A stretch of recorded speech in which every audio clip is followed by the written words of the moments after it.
I'd like to welcome everybody to the June 11, 2024 meeting of the Pinellas County Board of County Commissioners. And our invocation today will be delivered by Reverend Kim Wells from Lakewood United Church of Christ in St. Petersburg. Please remain standing after the prayer, and Vice Chair Scott will lead us in the Pledge of Allegiance. Thank you. Please stand.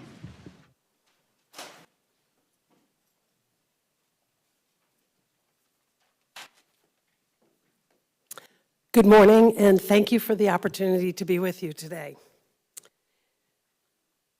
We give thanks for this beautiful day and the many opportunities that will be afforded to us to serve, to help, to connect with others. While the news around us is filled with stories of disharmony, division, and rancor, especially in the political sphere, we're grateful that most people, most who are in public service, do so because they care about their communities and love their country. We give thanks for those who serve here in Pinellas County and on the Pinellas County Commission. While there are differences in our communities, differences offer an opportunity to work together, to learn and to grow, and to come up with policies, initiatives, and solutions that serve the greater good of all. This month, we're especially grateful for Pride and the events that bring us together to celebrate the diversity of humanity. We're also conscious of the needs of the land and the water and the environment which sustains us. May our leaders protect not only the lives of residents in our county, but may they also protect the health of the land, waters, and other than human life, nature, which sustains us, provides us a home, and nourishes our spirits, and provides us with recreation. So today we give thanks for those who serve on this commission.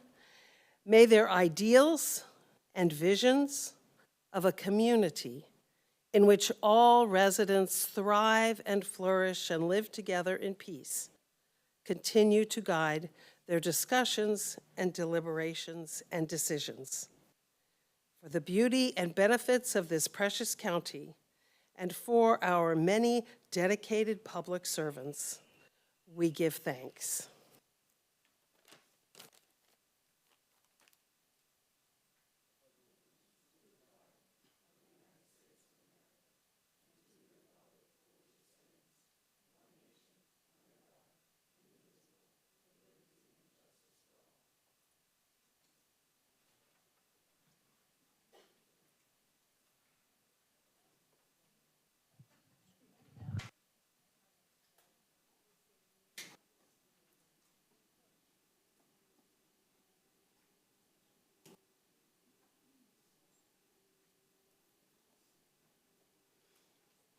It's my privilege to invite members of the Pinellas County Youth Advisory Committee, or YAC as we fondly call it, to the podium to deliver their annual end-of-the-year update.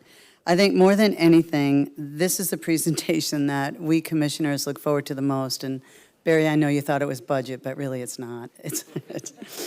I was elected to the County Commission in 2018, and this was my first year. This year is my first year not overseeing YAC. And I got to tell you, I miss you all. But I know you'll continue to do amazing work. Commissioner Latvala and Tyler, thank you for stepping up to help YAC. We're also joined by Cindy Hetz and Leslie Holland from UF-IFAS Extension. Without their team, YAC would not be possible. So here today we have YAC Chairman Judson Van and Vice Chair Alexandria Gooden. Welcome to you both. We look forward to hearing what you have been up to all year.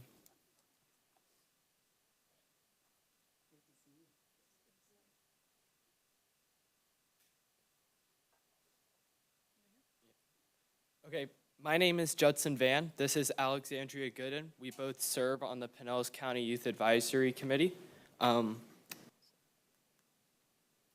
Like I said, my name is Judson Van. I served as the chair of the Youth Advisory Committee. I attended Clearwater Central Catholic High School and graduated this past year, and I will be going on to attend Indiana University. My name is Alexandria Gooden. I served as vice chair. I'm a graduate of Hollins High School. I'm a specialist in the Florida Army National Guard, and I will be attending University of South Florida. And then Nisa Damani served as our secretary, but was unable to be here. And then a typical YAC meeting. We had YAC agendas that reviewed the needs of the committee for each month, as we had monthly meetings for the committee. The meetings were run by the Leadership Council and included the following. The first item on each agenda was old business that needed to be concluded or actions were taken in the past month. New business included actions or goals that the committee hoped to accomplish. This could include future projects, long-term projects, or upcoming short-term projects that we look forward to accomplish.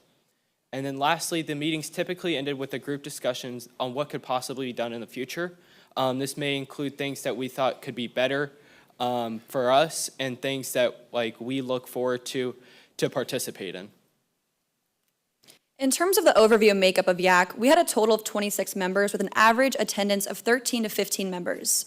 Despite the busy schedules of our committee, we were able to accomplish a lot throughout the year. This included tours, service projects, and virtual career days. Many of our members were dedicated to the mission of the committee and often looked to assist in any way possible. Specifically, some of the tours that we were able to go on included the Pinellas County Jail, Pinellas Safe Harbor, Pinellas County's Medical Examiner's Office, and the Pinellas County Supervisor of Elections. As you can see in these photos demonstrated, to the right and left is a Medical Examiner's Office with a crime lab in the middle. Every member of YAC had a great time with this inside look. Then each year, YAC develops a long-term goal or a long-term project. This year, these projects have expanded from youth mental health, and this year we did a virtual career day. 3 county employees were interviewed by YAC members to learn about their careers and how they each go about employing each of their jobs.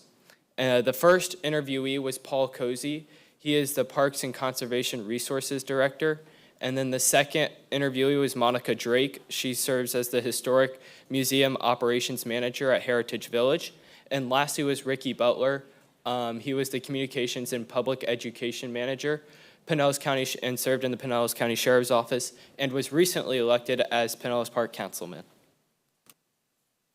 And then this visual kind of shows the 3 interviewees that we used. The reason we picked these 3 interviewees was we thought that it really helped gather the best, a good representation of a whole county perspective. So this is kind of the visual that we used on the front page of our interview. And then the other thing that YAC typically likes to participate in is service projects. We had 2 main service projects this year.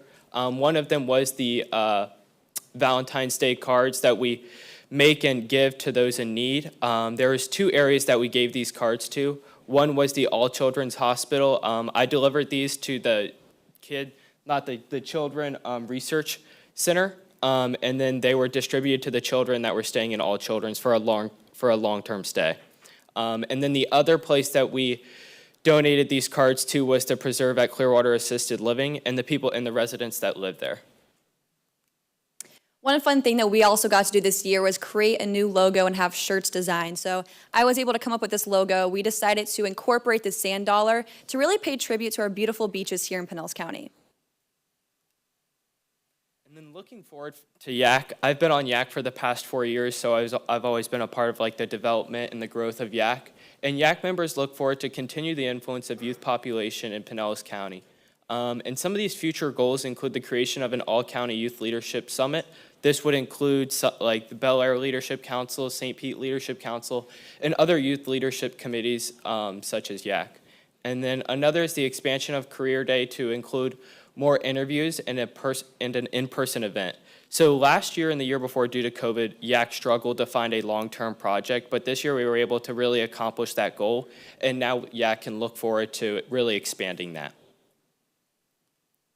YAC would like to thank JP, Leslie, Commissioner Peters, Commissioner Latvala, and all other county commissioners for their support and everything they do. Thank you for a wonderful year.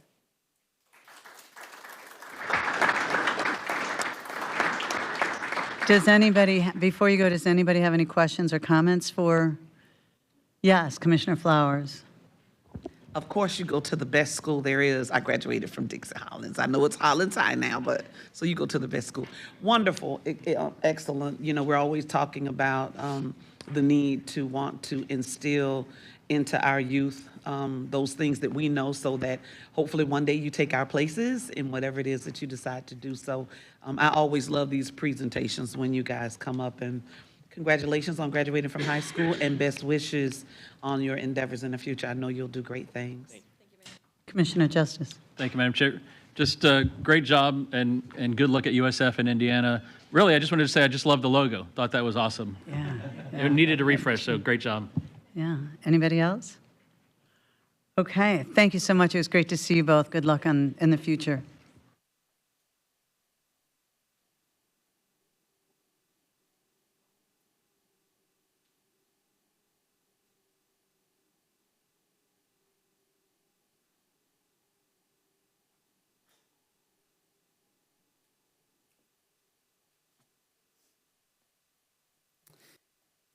Okay, next I would like to invite up Nicole Berman, Executive Director of St. Pete Pride, and Mark Espraza from Pinellas County Office of Human Rights to accept the Pride Month proclamation.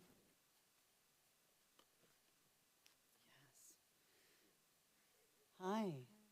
I'm going to let you hold these for right now, and I'm going to read a summary, okay? And then after, we're going to take a photo with our commissioners.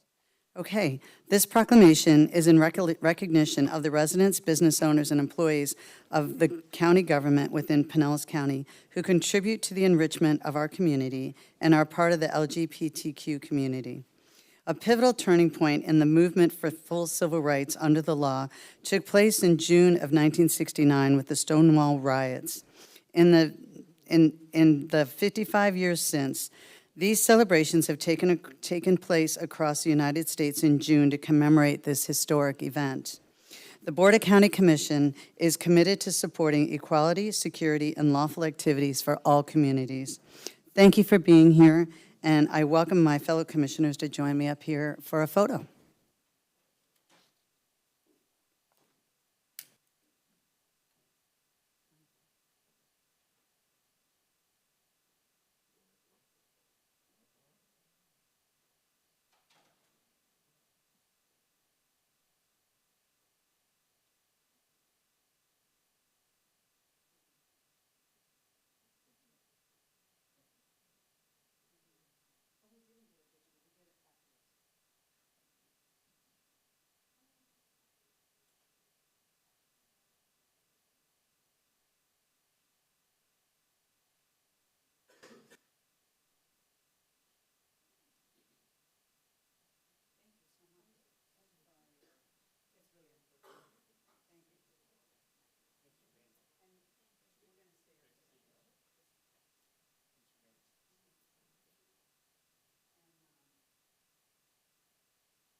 How about if the folks from the extension, they want to come up?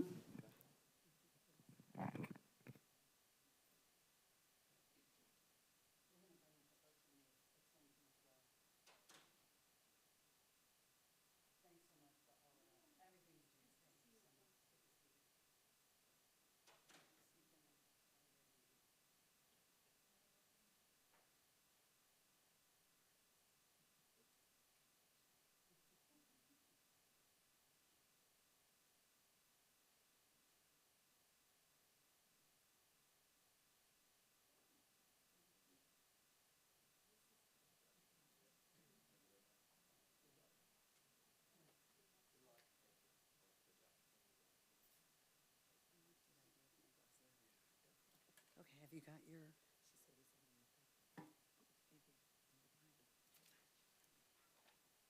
Yes, okay, great.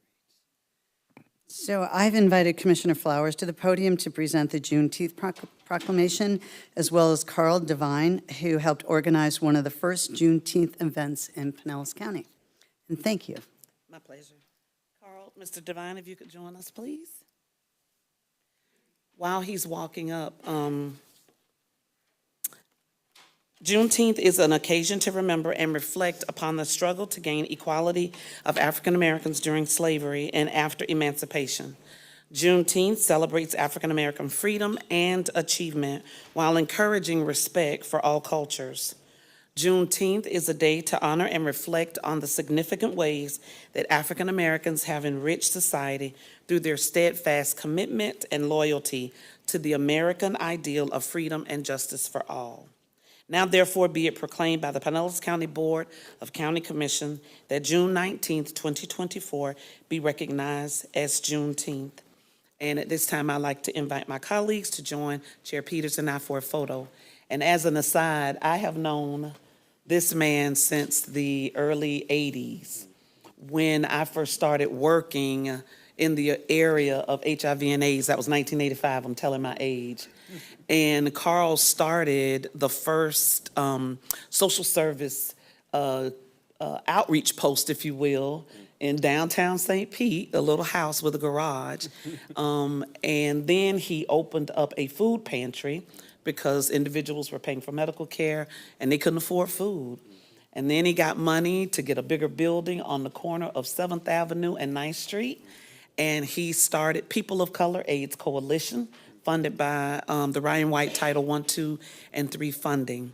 Because of his expertise, not just in HIV and AIDS, but also in addiction, he started traveling the world, speaking to people about the need for funding and supporting people, not incarcerating them, but finding a way to help them. So we go way, way back, and it is my honor, and I'm so glad that my colleagues and I will be able to acknowledge you and honor you on today for your work.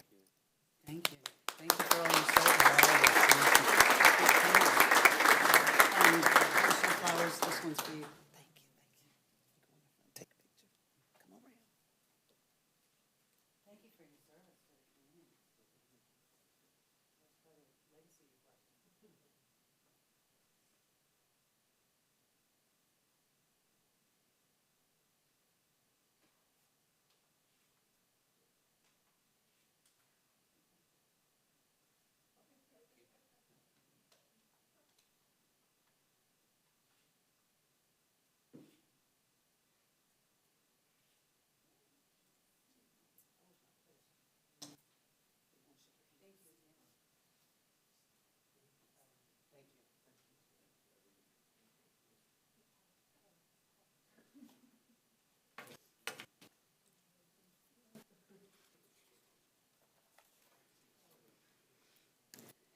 And next, I'd like to ask Alyssa Barrio and Travis Falk and Austin Deal from the Public Works Department to join me at the podium to accept the Mosquito Control Awareness Proclamation on behalf of the Public Works employees.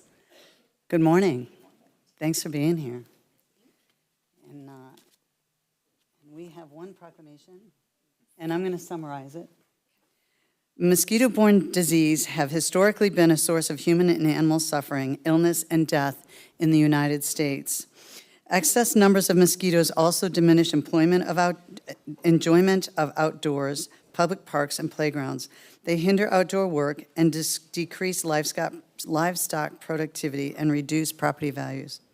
Public education and awareness of the health benefits associated with safe, professionally applied mosquito control methods will support these efforts as well as motivate the public to eliminate mosquito production sites on their property. The efficiency and morale of the qualified and dedicated personnel who work in the mosquito control program are influenced by public attitudes and understanding of the importance of the work that they perform. Thank you so much for all the critical work that you do for our residents. We really appreciate it. And Commissioners, we're going to have you come up one more time. This is our morning exercise. Thank you again for all your hard work. Thank you. It's really important. Thank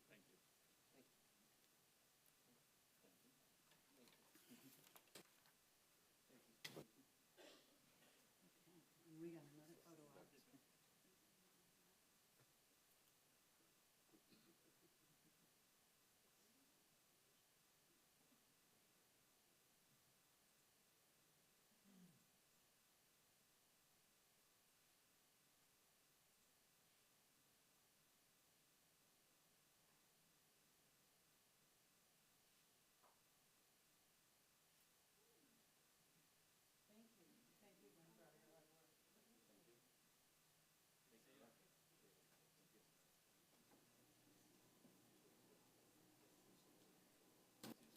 Okay, and for our partner presentation, I would like to call up Kathy Perkins, Director of Emergency Management, and Paul Dean, Section Manager for Public Works.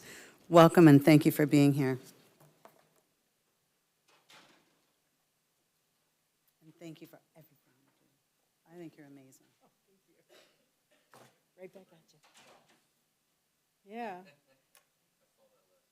I was going to bring the 5-foot Pinella, but she's a little unwieldy, and I was afraid she'd get wet in the rain, so. Good morning, Commissioners. Thank you so much for having me out here today to talk about what Pinellas County has been doing to prepare for hurricane season. And I brought just one of our great partners, Public Works, with us so they can talk a little bit more about what they're doing within their department. And I've given each of you a copy of our guides. We did just get the Spanish and the Vietnamese versions, and you also have a copy of our new Mariner's Guide that we distributed this year. And this year's cover features a picture from Adalia. And we really want to stress to the public that it doesn't take a direct hit for us to have impacts here in our county. If you recall, Adalia was 100 miles offshore, and we had the worst flooding we've ever had in our county with over 1,500 homes impacted. And unfortunately, these homes were homes that had been impacted several times before from some other storms as well. So I talked a little bit last week with our shelters. Whoops, where's the clicker? Oh, there it is. And we're doing the assessments with the state. One of the other things I did not talk about is we have been actively going out and installing all of our ham radio operator antennas at all of the sites. This will allow us to maintain communications with all of our shelters when we're activated during a storm. I talked to you about the great mitigation projects that we're doing and thanked you for the penny money that you have approved to help us to be able to support that project. And we are currently seeking additional grant funding for some additional projects at Lealman as well, so fingers crossed on that one. We have added a new step-down location. We are working with the city of Largo for one of their recreation centers, and we're still negotiating with St. Pete for a location as well. Staff training, I did talk last week, we've trained 349 county staff that will be assisting us in all of our shelters. Next week, we'll also be meeting with the 6 primary schools that we use. We'll be meeting with their school principals, their facility managers, we'll be meeting with their nutrition folks, their head of safety and security, and their transportation folks. We're going to bring in PSTA and Department of Health as well, so we can get all of our partners at the table as we talk about our shelter operations, not only how we open and operate them, but how we close them down and then transition into our step-down locations. And this year, one of the things that you'll see is that we're doing a phased approach to opening. We have a certain number in mind in terms of what the shelter demand is going to be from previous years. And we will have staff at the shelters, but we're not going to open all of them immediately. So we don't want to have to open sites and maybe only have 10, 15, 20 people in them. So what we will do is we will phase our opening. We'll also make sure that we have locations in North, Central, and South County, and that we have general population, pet-friendly, and can serve special needs at whatever locations we open. And as we see the need for shelter increase, then we will open those additional sites. Some of the things that we've really been working on is our communications, and not Barbara's department, but our actual equipment for communications, because this is one of the things that we saw, especially during Hurricane Ian, with tremendous failures. Hardee County, their EOC lost completely all of their communications, and we saw the impacts down in Lee County. Very pleased to see that we've been doing a lot of cross-agency training and exercises. We've had workshops and a functional exercise, just held another one over this past weekend, actually training some folks additionally from Hillsborough and Pasco counties to help bring in mutual aid if we are impacted. And we're really working to try to increase that communications training statewide to get more people engaged and worked in that field. The picture here on the top right, you can see that's our permanently mounted Starlink over at the EOC, and BTS is currently working on getting the other one installed up at the Public Works building. And we also have 2 portable units. I have to say we are quite the envy of the state with all the communications equipment and tools that we have, and we're often called upon to respond and deploy to other people's locations. Our partnerships, we continue to build those, and you heard me talk a little bit about them last week, and Commissioner Justice, I put the picture in the upper left-hand corner just for you. Mayor Welch sends his regards. We actually went down and did a week-long exercise with the city of St. Pete. They brought in all of their departments to exercise and get ready for hurricane season. In the lower left-hand corner, you see a picture of our prepared Pinella. That's our 5-foot Pinella. So I brought mini Pinella with me today. And we've been taking her out in the community. She's a great talking point. We've been encouraging people to take pictures with her and post it on social media. We'll be getting her out, and we're going to do where in the evacuation zone is Pinella. Again, trying to educate people on preparedness and making sure that they know their risk. I mentioned last week we'll be having our 3rd annual Deaf Fest this year, making sure that we're continuing to work with our at-risk communities. Great pictures here, so you can see in the center upper picture, that is a picture of Jamerson Elementary. That's the 5th graders doing the hurricane presentation to the 1st graders. It was really great to see those kids training others, and they had kits together and they went through the guide with them. It was really great to hear their conversations. And then the picture below that is a picture from Madeira Beach Fundamental. That's part of the hurricane kit drive that they did. So those kids did an awesome job. And then that is the winning poster from our middle school poster competition that we did this year. And our 3 top winning posters will be posted in the courthouse along with one of our large Pinellas coming, I think they put it up yesterday. So one of the other things that we've been doing is we have 55 facilities that are hazmat facilities that we go out and work with and screen them. And you heard me talk a little bit about how we're working with them last week. But we also wanted to make sure that we're including them in our notifications when a storm is coming. We want all of these facilities to secure and have a plan for if there's any spills at their locations. We've also been working with Duke for priority restoration with our dialysis locations. We have 23 dialysis sites in the county that serve about 3,000 clients. Some of those folks are getting dialysis up to 3 times a week, so extremely life-threatening situation for them if they're not receiving that service. 15 of those sites are in evacuation zones. So we want to make sure as quickly as possible we can get those sites back up and running, making sure that they have electric and working with them for potable water. The average for each person they have to dialyze is 25 gallons of water. So it's a lot of water that they need to have on hand. And then Commissioner Long, you did ask me last week about how we are working with hospitals, and I was negligent to mention that we actually added a hospital call last year. So we're making sure that we are coordinating with them as soon as we start to see a system out there. And we also added a municipal emergency management coordinator meeting. So not only is the county administrator working with the city managers, we also want to make sure we're working at the operational level with all of them. So this year, some of the additional increased messaging that we did, communications did a great video on evacuations, taking the 911 calls from Adalia. We really want to stress that people evacuate when we issue that order. People got very lucky during Adalia here. Emergency crews could get to them. But if you remember the pictures from Hurricane Ian, that's not always the case.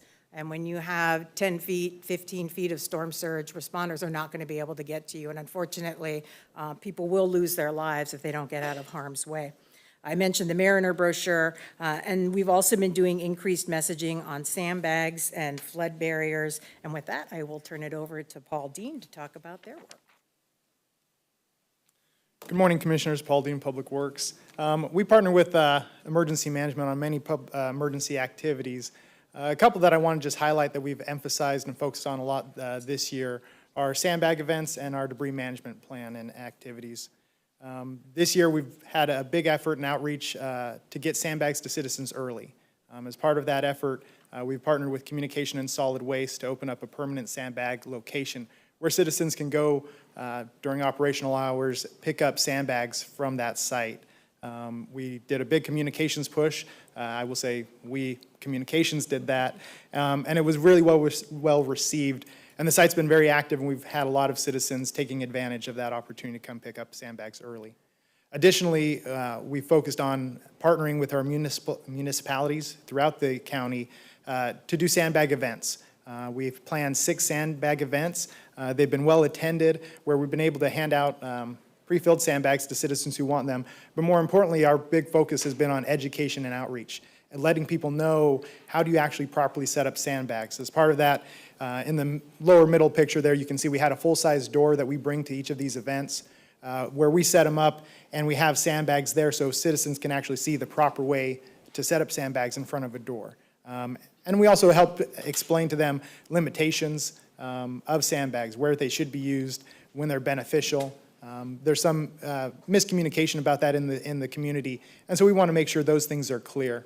Additionally, we recommend, or I shouldn't say recommend, we highlight other options that there are. There's a lot of different options as opposed to sandbags that citizens can utilize on their own for flood barrier and protection.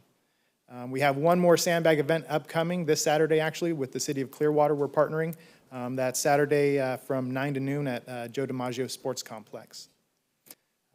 Lastly, I will say on sandbags, this year through the outreach and through the messaging, we've updated our websites to make sure videos on how to and different documents are there for citizens to have that. And we've handed out so far through this effort 8,900 sandbags. I anticipate after this Clearwater event, we'll be up over the 10,000 sandbag mark that we've handed out so far this year. Debris management is another area that we've been focused on. This year, earlier this season, we updated internally for Public Works, our debris management plan, making sure that it is up to date, that it's accurate, that we've implemented lessons learned, and that we understand internally the processes and procedures. We've also been partnering closely with municipal public works departments. Last week, we held a debris management training. We invited 4 of our vendors to come speak with us. It was well attended. We had approximately 40 to 50 participants from other public works, other municipalities throughout the county. During that, it's good because the vendors are able to highlight processes and procedures and answer questions that anybody might have. Last year, you might recall, we we renewed our public works contracts. So we have a debris collections contract. We have 6 contractors on board for that, and 4 contractors for debris monitoring. So we have those in place. Those run through 2028. Additionally, we entered into interlocal agreements with our municipal partners, so they're able to access those different vendors and contracts if they're needed. Lastly, with debris management, we've been partnering quite a bit with communications. One of the big things we want to make sure is if we're ever impacted by a storm, we're able to get the message out to the citizens so they understand what to do. And so we've gone through, and we're still in progress and always trying to improve, but working with communications to make sure that if something were to happen, we have documents, handouts, visuals, things that we can put online so citizens understand what to do with the debris that's at their house.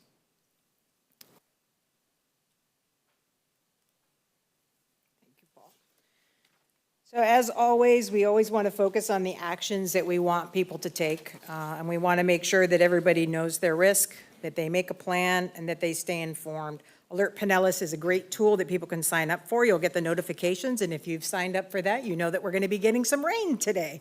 And then we are still under the tax holiday through June 14th for people that want to stock up on their hurricane supplies. And also the Ready Pinellas app. The great thing about the app is once you've opened it, the information will cache on your phone. So even if you lose cellular service, you'll still be able to access the information that's in that app. So we have things like, how do you clean up your home after a flood? How do you properly use a generator safely? So you can also report damages right off of the app. So great tools. And this year, our BTS department has been working on updates to our Know Your Zone application, making it more mobile friendly, and also highlighting which areas are actually under the evacuation. So we continue to try to improve all of our processes every year from our lessons learned. And, you know, I may be the face of disaster, but I am not the only person that works on disasters. You have many departments and personnel that are committed to working on it. Our Parks Department did a point of distribution field exercise this year, and we actually drove cars through, and they filled cars up with supplies. Our Human Resources Department did a volunteer reception center exercise. This is the site that we would open to bring in unaffiliated volunteers to help bring them in and get them working with other agencies and working in the right locations, working safely after a disaster. Our Solid Waste Department is working on a continuity of operations exercise. Communications held a public information officer exercise, brought all the media out to come out and make sure that all the equipment was working. Our partners over at the airport have conducted a mass casualty incident and also did a preparedness workshop. And our utilities department has been working on a priority generator plan for where do they put the generators out at the lift stations when we have those large power outages.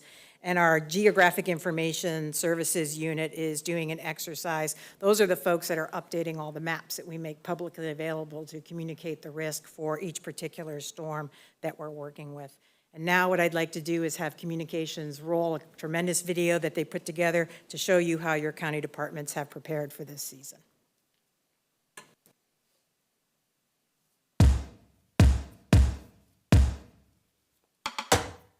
Pinellas County is ready to respond this hurricane season.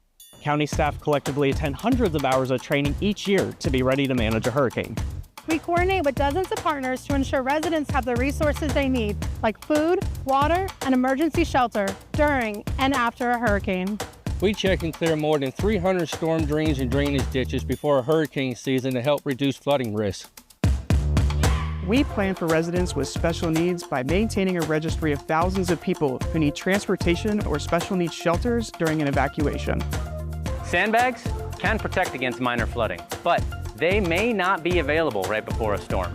This year, we're making them available to residents in our unincorporated areas before a storm threatens our county. Pinellas County employees prepare year-round for hurricane season. Thanks to our dedicated Pinellas County employees, we're ready long before a storm comes our way. Are you ready? Are you ready? Are you ready? Go to disaster.pinellas.gov to learn more about how you can prepare. So commissioners, are you ready?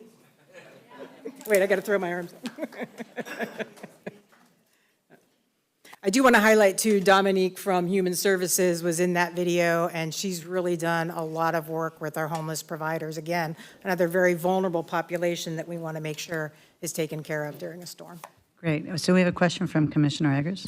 Yeah, thank you. That was great. Love the movie, and also like the training that you're doing on the sandbag use, because obviously just putting sandbags there is not the answer. So really appreciate that. So you mentioned it in the film that just went there, that up when the storm is announced or however it's declared, sandbags may not be available to residents. So in the meantime, you have these special events, but outside of the special events, are there places and opportunities for folks to pick up sandbags? And is that information on site, online, so that folks can start doing it now? Do not look for them when the storm is arriving. You guys have a lot of work to do. So that's with our solid waste site where we partnered. It's at the Solid Waste Recycling Center. Right next to where citizens can go drop off, we have sandbags that are out there. So citizens are using that. And actually, I think from that site, since we opened it, I think there's been, I said 8,900 we've handed out in total, but I think 6,700 of those were from the solid waste site. So citizens going directly there. And we're seeing pretty good. We communicate with solid waste regularly. They monitor it. They let us know when it's getting low, and then we restock it. And so that information is out there. There was a lot of media information about that when it first opened, and it is online giving that information if you go to public. You know, when you have them when you were doing it before, there was no real way to track the number of bags, I guess, that we're doing. Do you feel like we're doing okay? Do you think we're going to get this inevitable rush when the storms hit us, or do you think the message is getting out there? I hope the message is getting out there. Based off what we've seen, previous storms, and each storm is different on how many we estimate we give out. Sometimes it is that estimate. We're doing, I think, fairly well, and hopefully at least this is helping citizens understand, hey, it's important, prepare, come early, make sure you get these, and I think we're seeing some of that with the numbers that are going. Well, it would be nice to have again, I'm just saying, a delivery site in the south and the north end too, maybe just a few times over the next month, just to get some product out closer to folks so that you get some of that done before the storms start coming. So anyway, thank you. Great job. And St. Pete does have a permanent site too that people can go to. And then you can always find information for preparedness or during the storm at disaster.pinellas.gov. Thank you. Thank you very much for the presentation. Every year we have a storm that looks like it's coming, and inevitably it doesn't come. And so we have a population that, especially those who've been here for a long time, a small percent that make plans to be just gone for the entire month of September, and then a small percentage of population that will never leave. But how are we changing year to year? How are we changing the communication? Because last year you gave us some numbers between Irma and Ian as far as the utilization of our shelters. That was like shocking as far as the numbers. And Ian was much scarier than Irma. And so how are we talking to those folks to, because some of the communication this week from some of the news channels about this rainstorm we have, start lining up 2 animals by 2. So how do we make sure that they take everything in a realistic way so that they're prepared? How are we communicating? It's very challenging. So we always try to tell people, don't compare this storm that's coming to the last one that came. And I get it, it's hard. And the social sciences tell us about 25% of the people out there aren't going to evacuate no matter what we tell them. We hear this a lot. Unfortunately, I had a woman up in Tarpon over the last weekend that told me she lives in a mobile home and she's going to ride out the storm in her bathtub. Just very scary that people don't understand the risk. And this is why the Hurricane Center has also tried to move to showing the impact areas. We have too many people that are looking at that skinny little spaghetti model. We have too many people that are just looking at the cone. The cone only tells you where the center of the storm is 2/3 of the time. And we've been seeing that the cone has been on the outer side. The storms are going on the outer side of the cone. These storms are hundreds of miles wide. So we've really been changing our focus to look at the impacts, right? Trying to move people away from just looking at that cone. I hear it even in the EOC sometimes. People say, we're good, we're outside of the cone. No, we're not. We have to look at how much rain, how far out are the winds, where is the storm surge? And if you look at, this cover picture for Idalia, it shows you that the storm surge for Idalia was the entire west coast of Florida. Everybody was going to get some level of storm surge. And that's where we're really trying to communicate that risk, getting people to decide, will sandbags work for me for this event? We continue to get that message out there. We've really been engaging the meteorologists also to try to share our messaging and focus on the actions that people need to take. Sometimes I think people get analysis paralysis. They're so busy looking at the storm. I know people that have their kits, they are prepared, but they're so fixated at just watching the TV. And the other thing that we've seen is somebody might watch 5 days out, 3 days out, and they see the storm is going somewhere else. And we heard this from Lee County. People looked at it, said it's going to Tampa, not going to be a problem for us, and they stopped following it. We're telling people check back in every 6 hours when those new advisories come out so we can give you the latest information for what the impacts for our area are going to be. Thank you very much. Any other questions? Discussion? Okay, thank you so much. Thank you. You always do such a great job. Thank you. Okay, next we're going to go to citizens to be heard.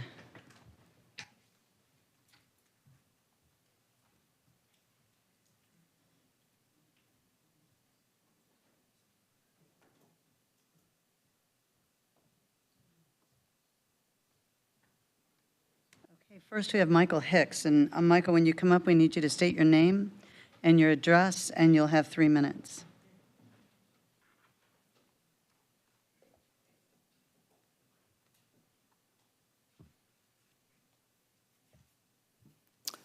Good morning. My name is Michael Hicks. I live at 755 Maple Ridge Road in the community of Westlake Village in North County.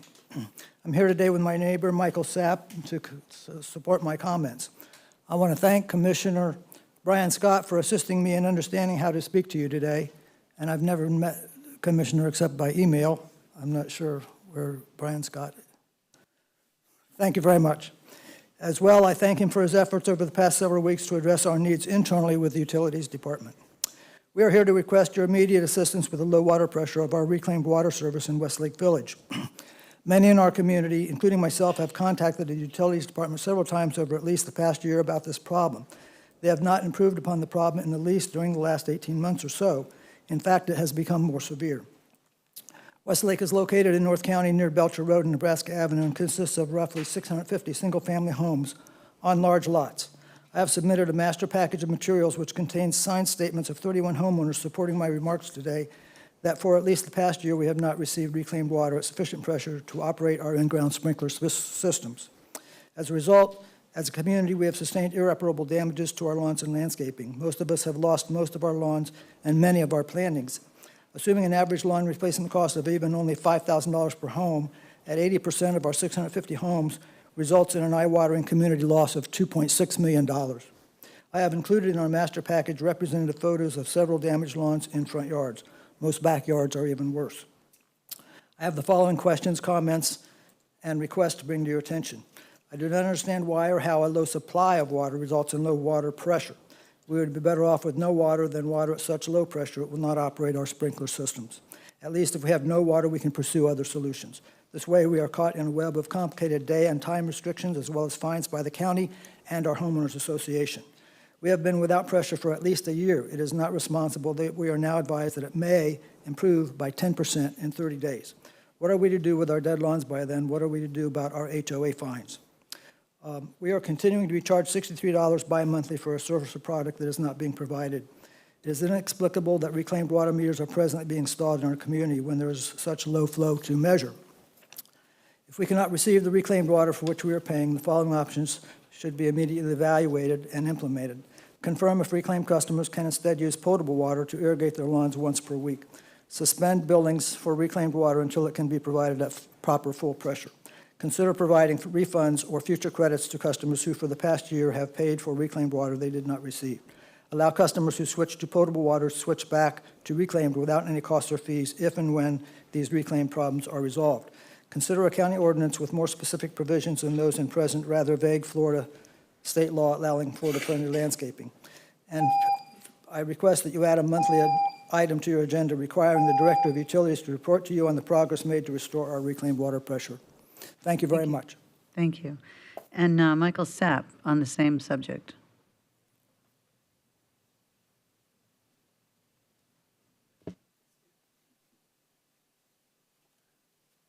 All right, so I'm Michael Sapp, neighbor of Michael Hicks, Mr. Hicks there.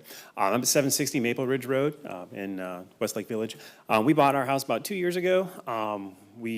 Within about 2-3 weeks of moving in, we got a notice of violation from our HOA because the previous owner hadn't taken care of the lawn. We spent $12,000 to sod and mulch some of that area. Over half of that is now dead because we have no water pressure. Had I known that, I'd have done a different pursuit, either a Florida native landscaping or something different with that money. So I guess I would request something of the idea of a county ordinance that could go that would either clarify what Florida native is. Our HOA restrictions say you can't xeriscape your lawn. That's actually in the HOA guidelines. And if in that ordinance could say something to the effect that the HOAs are either limited or restricted from fining or citing homeowners during a drought situation in particular. So, thank you. Thank you. Okay. Ronald Walker?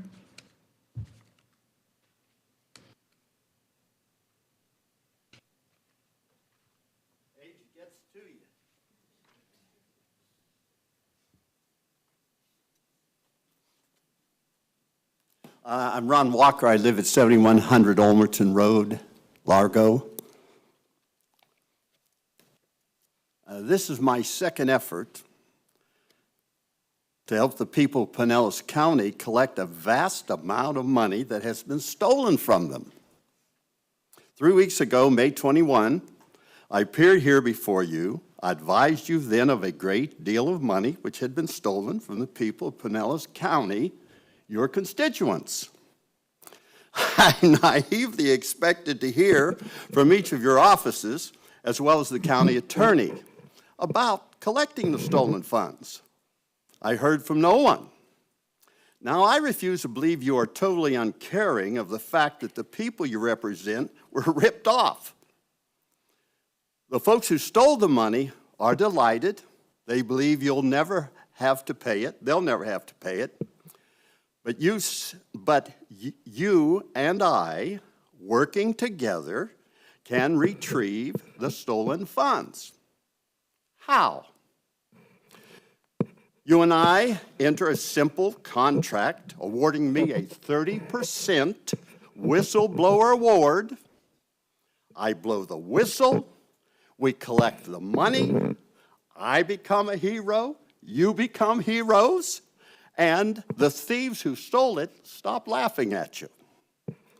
Further, and when this is over, I think we should get our state reps and our state senators to introduce statewide legislation to create a whistleblower law to protect government that is ripped off. The whistleblower law that exists today protects employees who are cheated by employers. But I rather believe that various government entities are being ripped off around the state, and folks will not come forward and disclose it because there's no whistleblower law to protect them. That aside, I brought a copy of my thoughts for 9 of you, 7 elected officials and the county attorney and the county executive. If you could distribute those. And in passing, I've been watching you guys on the budget on television.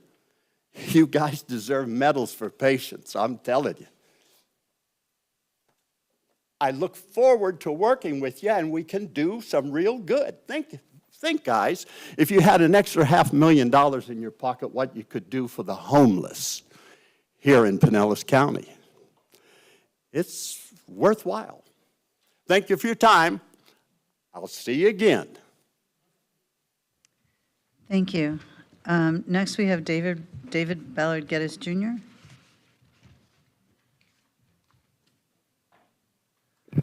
Hi, good morning. David Ballard Geddes Jr., Georgia Avenue, Palm Harbor.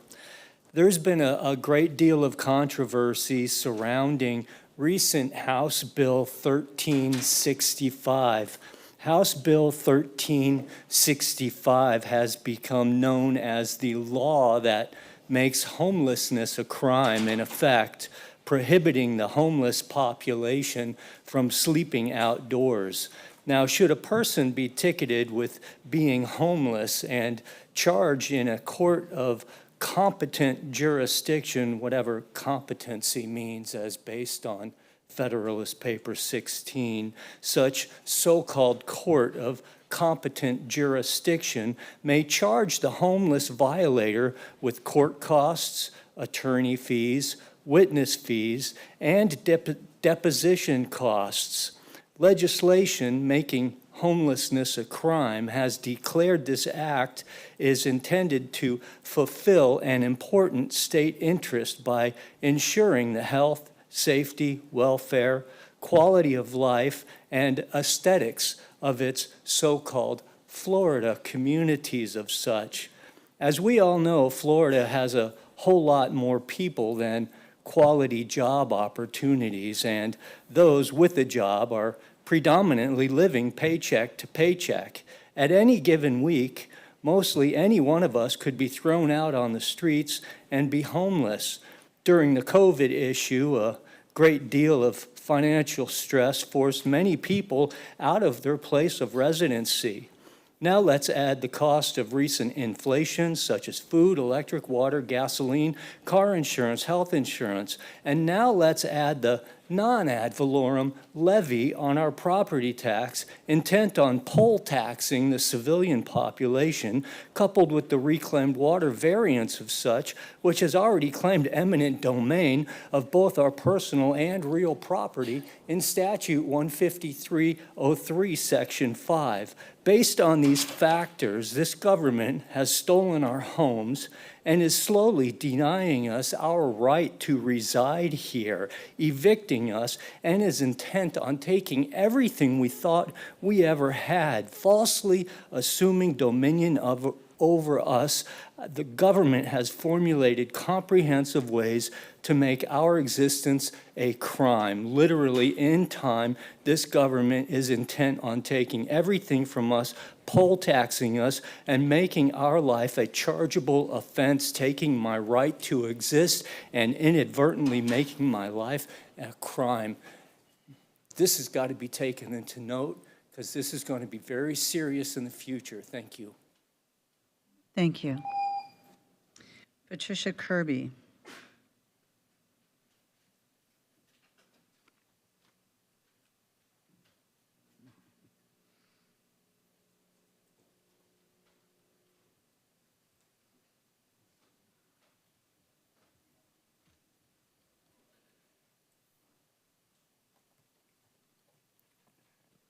Hey, good morning, everybody. Tricia Kirby here again. Guess what I'm talking about? The trees.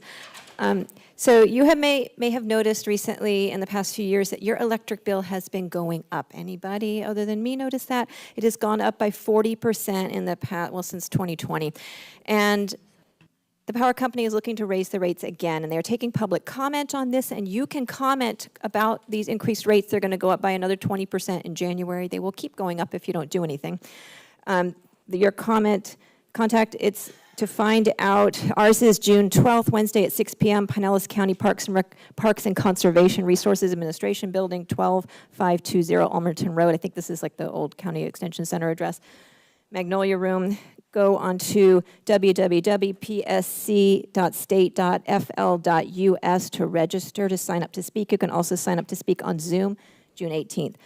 They want this proposed rate increase in part to pay for having to cut down our trees.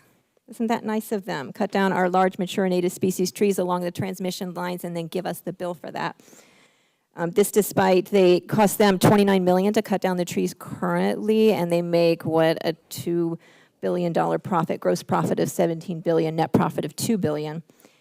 They claim they're cutting the trees down for our safety. We need to know, and I said this before, it's an accountability issue. How many trees have they already cut down? How many trees do they plan to cut down? I mean, I feel like a broken record, but I want to say it again. Demonstrate the evidence that a tree anywhere in the entire state has ever fallen down and knocked down one of these large transmission poles, because if they are cutting down 5,000 trees and there literally is no risk, I mean outside of a hurricane, and I'm not talking about the small distribution lines, I'm talking about the giant transmission lines, the huge ones, which really should be undergrounded anyway.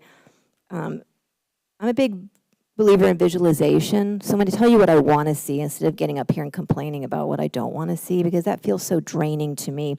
What I want to see is a return to the past practice that they had of trimming the trees in a healthy way with legitimate companies, not fly-by-night people from California or Georgia who don't speak English, who lie to the homeowners.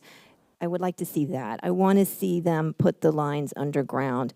I want to see, most of all, everyone acknowledging what a valuable community resource trees really are and protecting them and doing things. I will say this, I get approached outside of this room by your employees, by city employees, thanking me for speaking because they won't get up here and talk.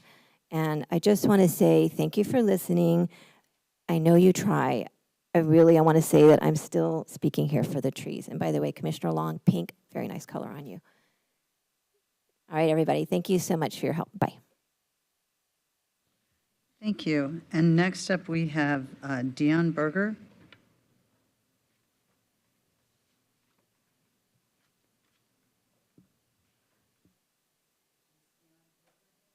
Is Dion Berger here? Okay. We'll go to Rosa Vanella. Is Rosa Vanella here? Oh. Okay, and then we have Greg Pound.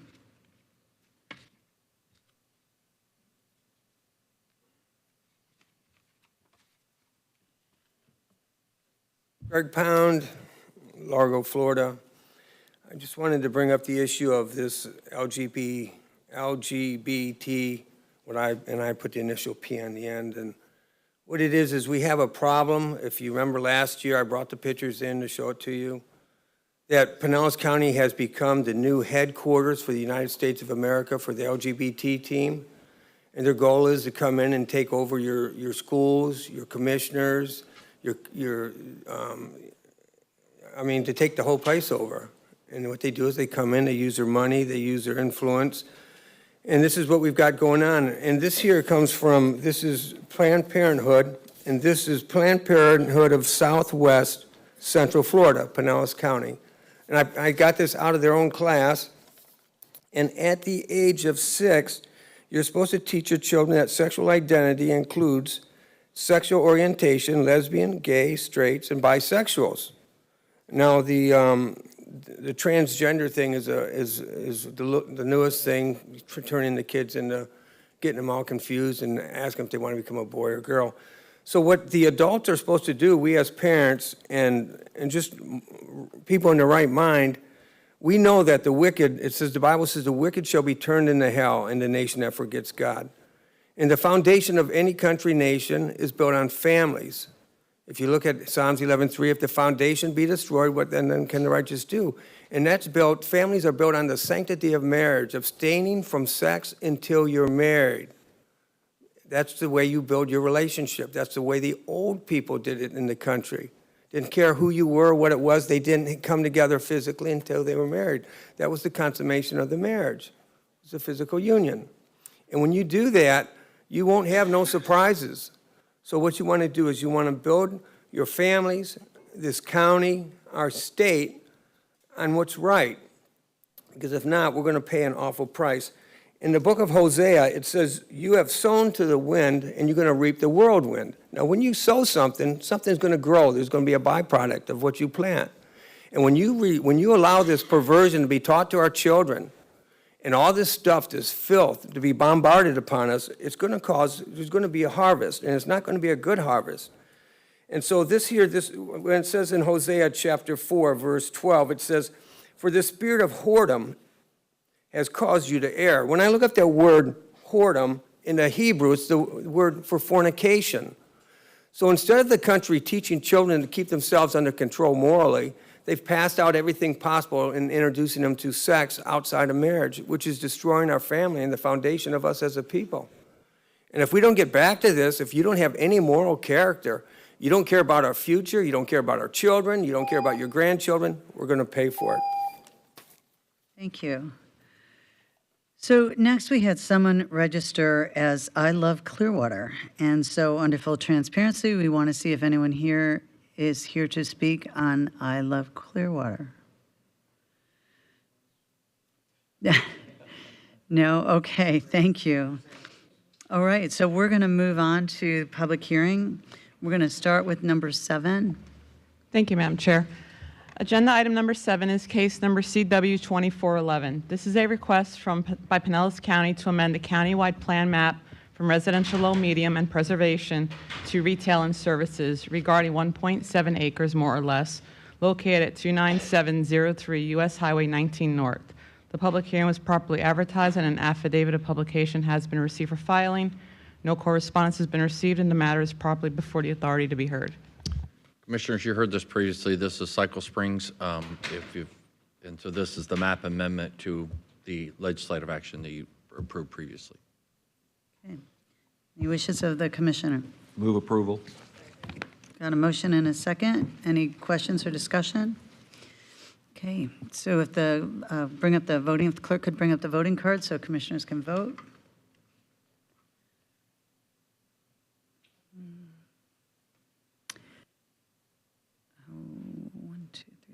We got 5. We're missing. Chris is not here. Charlie? There it is. Numbers. We got that passes unanimously. Thank you. Number 8. Agenda item number 8 is case number CW 2412.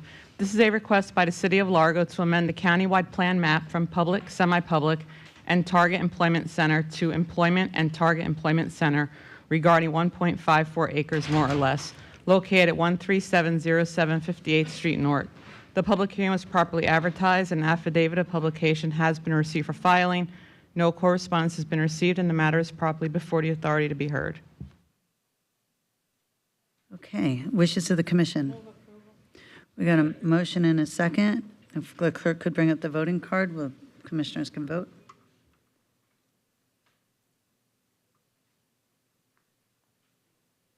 And that passes unanimously. Number 9. Agenda item number 9 is a petition of Land Trust Service Corporation to vacate that portion of County Road 144 Park Boulevard, a 100-foot road petition declared per Board of County Commissioners Minutes, Book 5, page 516, lying within the west 35 feet of Lot 6 of the northeast quarter of Section 83016, Pinellas Groves, Plat Book 1, page 55, less that portion within the south 300 feet of said Lot 6, and less that portion within the north 40 feet of the northeast quarter of said Section 86160 Elmerton Road, Pinellas County, Florida. The public hearing was properly advertised, and an affidavit of publication has been received for filing. Letters of no objection have been received by the clerk from the appropriate parties with conditions that an easement agreement over the petitioned area will be provided for each utility provider. All interested parties have been notified as to the date of the public hearing, and no correspondence has been received. The matter is properly before the board to be heard. Okay, wishes of the commission. We got a motion to approve? And a second. If the clerk would bring up, now I do have Brian Knox Jr. here if anyone had questions. I forgot to say that about Katie Cole 2 items ago. Okay. If the clerk could bring up the card, commissioners can vote. And that passes unanimously. We're going to number 10. Agenda item number 10 is case number FLU 2401. This is a request by Jose E. Pagan Guzman to amend the future land use map from residential low to commercial general on approximately 0.15 acre located at 2520 55th Avenue North in the Lellman community of unincorporated Pinellas County. This is companion to item number 11. The public hearing was properly advertised, and an affidavit of publication has been received for filing. One email in opposition has been received by the clerk. The matter is properly before the board to be heard. And Madam Chair and Commissioners, I do have one individual pre-registered on Zoom to speak on this item. Okay. Wishes of the commission. Do you want a presentation? No? So, yes, yeah, we're getting there. So if you want to bring up him so we can have public comment, and then we'll go from there. Thank you. Mr. Rivera, can you please unmute yourself when you see the prompt in the Zoom application? Yeah, I'm unmuted. Okay. Please say your name and address, and you have 3 minutes. Oh, no, this is Angel Rivera. I'm the engineer of record. I had to sign up this way so I can log in. That's all. So I'm just here to answer any questions if they arise. That's all. Okay, thank you. Okay, so we've heard from him. Do we have, we have a motion to approve?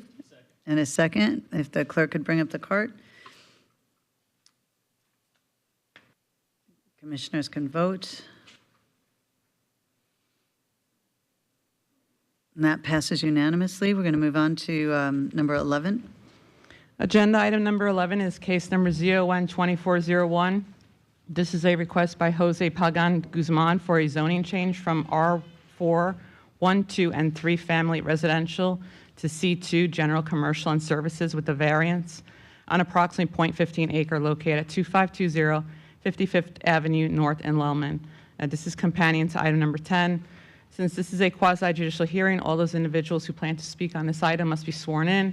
For those wishing to speak, whether you are attending in person or virtually, if able, please raise your right hand. Do you swear or affirm the testimony you're about to give is the truth, the whole truth, and nothing but the truth? Signify by saying, I do. The public hearing was properly advertised, and an affidavit of publication has been received for filing. One email in opposition has been received by the clerk, and the matter is properly before the board to be heard. Okay.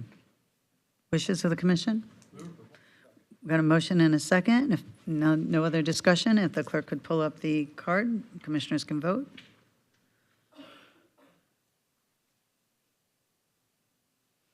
And that passes unanimously. Number 12. Agenda item number 12 is case number ZON 2402. This is a request by Tuk Tri Cal for a zoning change from limited office to single-family residential on approximately 0.29 acre located at 4940 41st Avenue North in Lellman. Since this is a quasi-judicial hearing, all those individuals who plan to speak on this item must be sworn in. For those wishing to speak, whether you are attending in person or virtually, if able, please raise your right hand. Do you swear or affirm testimony you're about to give is the truth, the whole truth, and nothing but the truth? Signify by saying, I do. The public hearing was properly advertised, and an affidavit of publication has been received for filing. No correspondence has been received. The matter is properly before the board to be heard.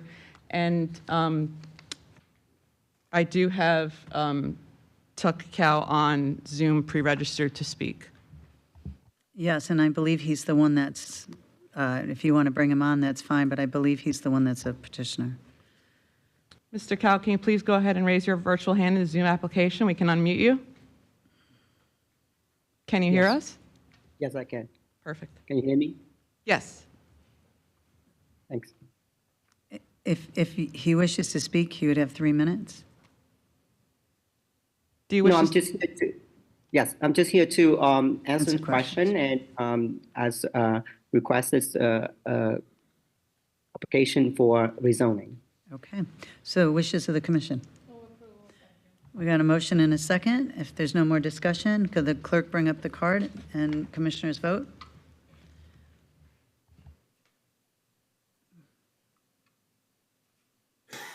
And that passes unanimous, and we're going to go to the consent agenda, which are items 13 through 29. Are there any items that commissioners would like pulled? We got a motion for consent and a second. No more discussion. The clerk could bring up the voting card and members can vote. Voice. Oh, voice, I'm sorry. All in favor? Thank you. Okay. Next agenda item, number 30, Barry. This is the third amendment to an agreement with Pro Energy. This is for gas leads and diesel fuel delivery services. Got a motion from Commissioner Long, a second from Commissioner Flowers. Any other discussion? Seeing none, if the clerk could bring up the voting card. Members vote. That passes unanimously. Number 31. This is the second amendment to an agreement with Avcon. This is for the Airco taxiways, professional engineering services. We got a motion from Commissioner Flowers. Second from Commissioner Scott. Any other discussion or questions? If the clerk could bring up the voting card and members vote.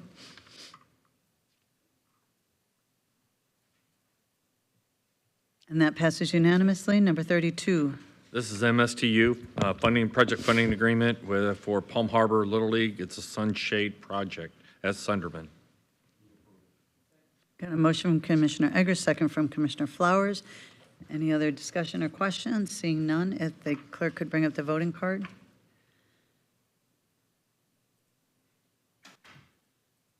Okay, and that passes unanimously. We're going to number 33. This resolution approves an updated list to the code inspector job titles. We have to, this is an annual requirement that we update who we have on record. Okay, I'm sorry, was that Commissioner Flowers? And Commissioner Eggers seconded it? If no more discussion, clerk could bring up the voting card, members vote. Number 34. Item 34, these are 6 applications for funding of the Pinellas for Pinellas Employment Sites Program. They're listed within your packet. Okay, Commissioner Scott has some questions. Okay. And I also have 3 cards. Thank you, Madam Chair.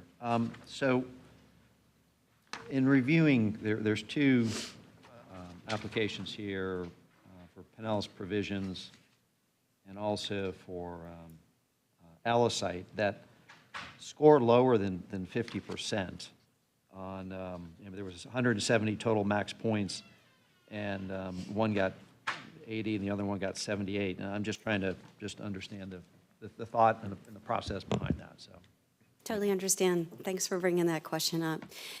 Whenever we did, when we do the matrix and we review these categories, I will tell you that originally, whenever the Employment Sites program was developed, we thought only developers would be coming through this program.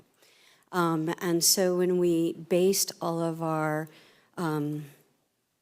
specs, so to speak, that's exactly what we looked at. In many instances, we run into situations such as the 2 that you identified, Commissioner, where one, they're not in, the big one was they're not in target industry areas. So they're not in the TECs that have been developed. but they're still in places that are perfect for them. So we face that on numerous occasions. But the other one is that, you know, the floor area ratios or the size of the square footage of these buildings typically also don't always check the box. And then that's the case, and when you have like two of those happen, then in many cases, you're going to see scores are lower than, you know, what you're accustomed to. And in those particular instances, both of those hit for them. You feel comfortable with these, that the payback's good, the number of jobs is Yeah, good? absolutely. I mean, if you ended up putting them in a TEC, you know, they're way over, you know. And so Just the fact that they're not in that TEC, they didn't score as high? Yeah. And they're not on main corridor, they're on a main corridor road for the provisions group. However, you know, when we look at Alisite and that particular building, it's a unique building. It's a great building for them, as a matter of fact, and it's a really good opportunity for Palm Harbor, so. Okay. Yeah. One other quick question, too. Thank you for that. Yeah. On the McCormick Stevenson application, Mhm. and that scored 100, so it was definitely higher than those other two. But for $221,000, a 20-year return just seemed like a very long time for not really a lot of money. Yeah, I mean, again, this is an opportunity to help a business convert space that's, you know, a bottom line, you know, it's still going to be generating funds for us through the return on investment with their taxes. And in this particular instance, I think the uniqueness of them is that it is a rental component. But I'm happy to announce that, you know, in speaking with them, their rental term is a 10-year to begin with 2 5-year extensions on it. So, you know, their intent is to be part of that particular location for the 20-year span that we're looking at. And in addition to that, I think that when you read up on who they are and what they are and how, you know, the commitment that they bring to our community, I think that they too are a very solid application piece. And that's how I look at it. Thank you. You're welcome. Any additional, Commissioner Flowers? I had just one question on Gray Star. Yes, ma'am. It would be wonderful if they in fact bring those 600+ jobs. And I know it's going to take some time, but that word speculative kind of threw me off a little bit. So is it speculative on the 600 jobs, speculative on the expansion of the facility? Sure, be glad to answer that. It is speculative on the jobs. And here's what happens. In this particular instance, you know, typically a Gray Star group probably they didn't come through for phase 1 of this project. Unfortunately, they hit huge obstacles because of the dirt and the land underneath it. And they were faced with some significant uphill battles to be able to bring, you know, the second phase to fruition as well by having to, if I remember correctly, surcharge. Jonathan's here if you would like from. It says surcharge in the soil. Yeah, so it's like they literally have to take time to build up this land and to make sure that it becomes a stable ground in order for them to build the facilities. So it's a length of time as well as the costs associated, which was like unfathomable to them. When they bought that land, they had no clue that they were going to be, you know, up against that.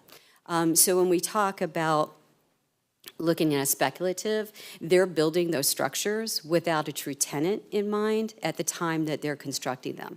Now, our side of the house, you know, with economic development, we're always going to be there to work with those speculative developers to make sure that we help backfill that space.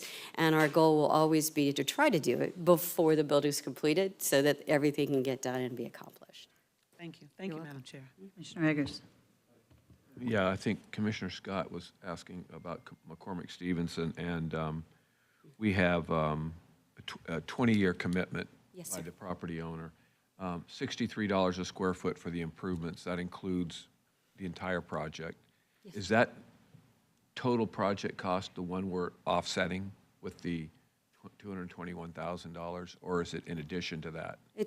There's more to it, absolutely. No, we only cover, and please remember that when we do these, we do not cover 100%. We do not.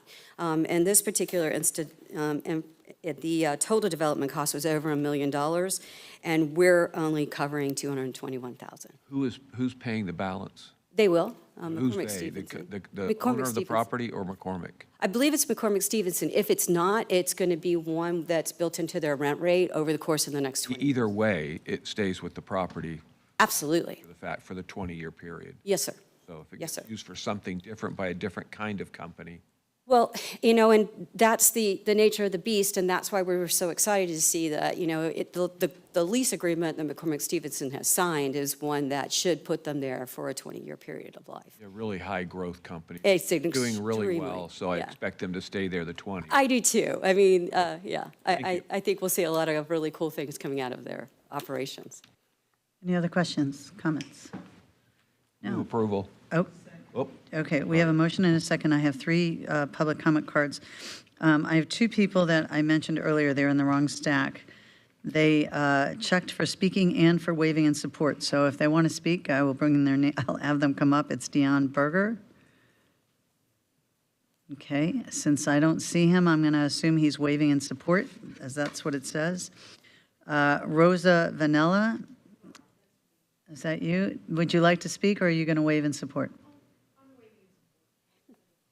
Okay. And then I have on Zoom, do you have somebody on Zoom? Okay, Yes, so Madam we Chair. have Jessica Gould on Zoom. Yes. Ms. Gould, if you can please raise your virtual hand in the Zoom application so we can go ahead and unmute you. I'm good. I just wanted to be able to listen in. Thank you. Okay, so we have a motion from Commissioner Eggers, a second from Commissioner Flowers. I see no more discussion. It's up, if we could vote. Are we working? Okay. And that passes unanimously. Number 35. Excuse me, Madam Chair. I'm so sorry to interrupt. For the record, could we please clarify who seconded Commissioner Long's motion for Commissioner Flowers. consent? Commissioner Flowers. Okay, thank you.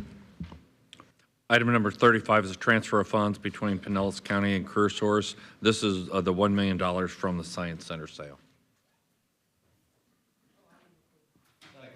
Okay, so we have a motion from Commissioner Flowers, and I believe it was a second from Commissioner Scott that I heard.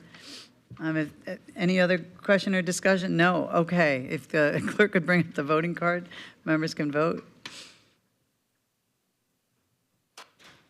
And that passes unanimously. We're going to go to 36.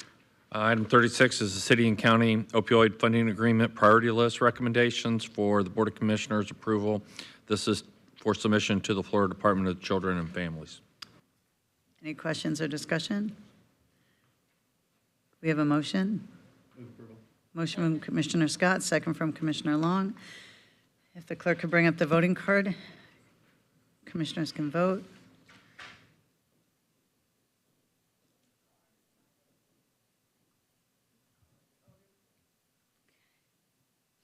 And that passes unanimously. Number 37. Same one, except for the Board of Commissioners. So this is abatement funding priority list for the Board of Commissioners approval to the Department of Florida Department of Children and Families. And the priorities are listed within your packet. Got a motion from Commissioner Long, a second from Commissioner Scott. No other questions or discussion. If the clerk could bring up the voting card, commissioners vote. And that passes unanimously. Number 38. This item is an interlocal agreement and memorandum of understanding with the 6th Judicial Circuit Court for county-funded court employees. Questions or discussion? Motion from Commissioner Scott, second from Commissioner Long. The clerk could bring up the voting card. Commissioners vote. That passes unanimously. Number 39. Item 39 is changes to the Healthcare for Homeless Program bylaws. These are being recommended to you, and the 3 changes are noted within your packet. Questions, discussion? Wish of the board? We've got a motion from Commissioner Long. Second from Commissioner Scott. If the clerk could bring up the voting card. Commissioners vote. And that passes unanimously. Number 40. It's a water quality improvement grant application with the Florida Department of Environmental Protection for Philippi Park waste water collection system improvements. grant request $2.4 million with a county match of $1 million. Wishes of the board? Got a motion from Commissioner Scott, second from Commissioner Long. The clerk could bring up the voting card. Members vote.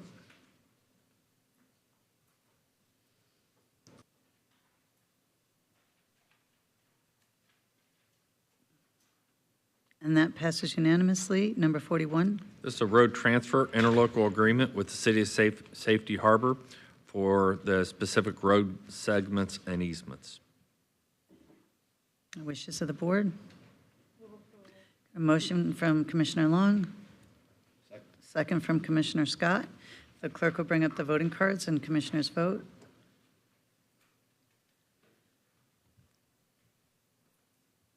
And that passes unanimously. Number 42. Item 42 is a contract for sale and purchase with Tarpon Springs Yacht Club. This is in regards to Beckett Bridge replacement project, and this is for temporary construction easements and permanent easement. Wishes of the board? Motion from Commissioner Long. Second from Commissioner Scott. If the clerk would bring up the voting cards so commissioners can vote.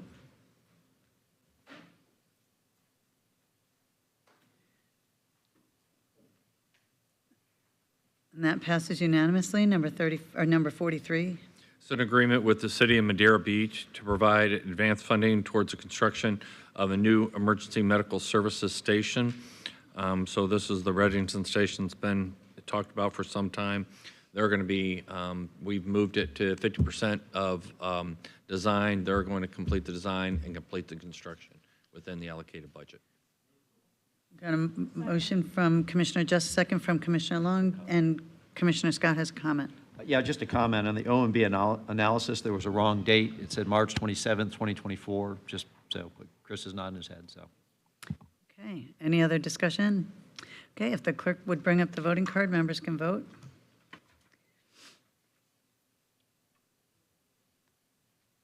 And that passes unanimously. Number 44. 44 is change order number 1. This is an agreement with Archer Western Construction and TLC Diversified. This job order contracting is it's a determination for convenience with Astra Construction Services as they've moved out of the Florida market, can no longer provide this. So the remaining balance is being switched between the two remaining utility contractors. Any question, discussion? Wishes of the board? Got a motion from Commissioner Scott, a second from Commissioner Long. If the clerk could bring up the voting card. Commissioners vote.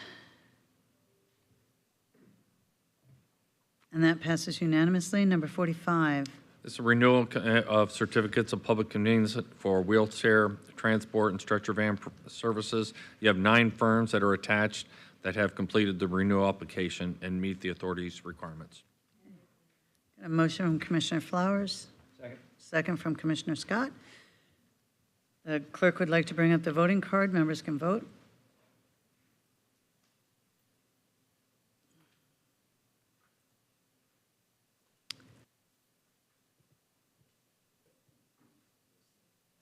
And that passes unanimously. Number 46.